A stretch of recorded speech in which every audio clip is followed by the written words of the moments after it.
I'm Amy Anderson from Option Rally TV. Let's take a look at the global market highlights and news that all traders and investors should be aware of. Netflix hits a home run with Season 2 of House of Cards.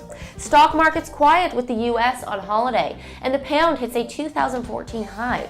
Let's take a quick look at what's happening in the global markets now.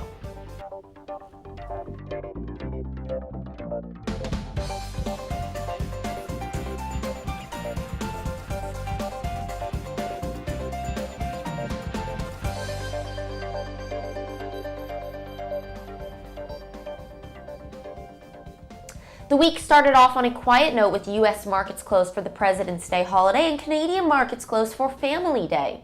European exchanges continued a two-week rally despite Wall Street offering no leads. The European gains were largely powered by hefty rises in resource-heavy London markets after some upbeat economic news in China. Chinese trade exports and imports soared last week, while inflation remained in check and credit liquidity was widely available based on data released over the last few days.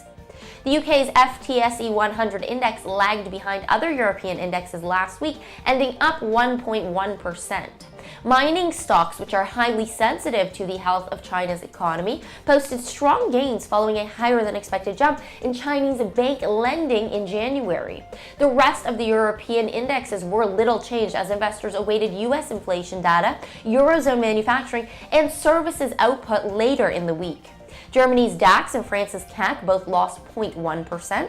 Shares in Asia provided a supportive backdrop, with most markets gaining and Tokyo's Nikkei shrugging off disappointing gross domestic product growth to close 0.6% higher. Netflix shares are expected to soar this week after the release of the second season of their hit series House of Cards. There was a huge increase in the number of people watching the new season compared to last year.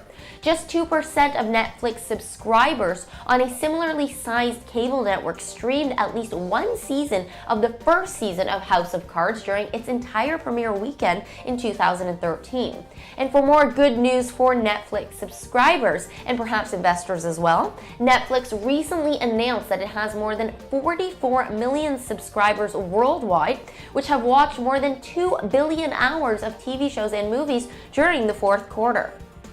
The growth has helped boost Netflix stocks. Shares have surged 130% during the last year and are at an all-time high. In the foreign exchange markets, sterling hit a new 4.5-year high of 1.6822 against the US dollar before falling back slightly. The pound has enjoyed a strong run since the Bank of England last week upgraded its growth forecast for the UK economy. The euro also had a good day, climbing over the 1.38 level, but gave back gains as traders sold off to book profits. The yen dropped against its crosses this morning after the Bank of Japan held policy steady as expected and extended a special lending program to support the economy. The BOJ maintained its upbeat economic assessment, suggesting no further easing steps are on the near-term horizon.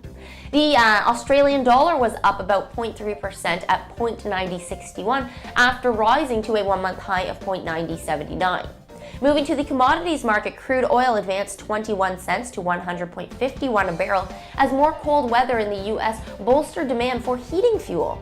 Natural gases continue to climb, edging to 5.50 as winter storms across the east coast of America will just not ease up. Most of the U.S. has been frozen since the first day of the year.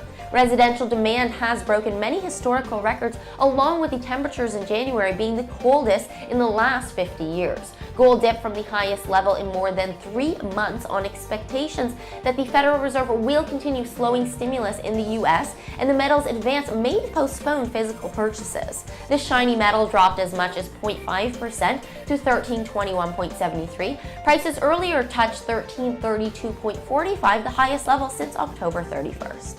This is Amy Anderson from Option Rally signing off. Follow me on Facebook and watch for our new financial terms of the day and our weekly event news.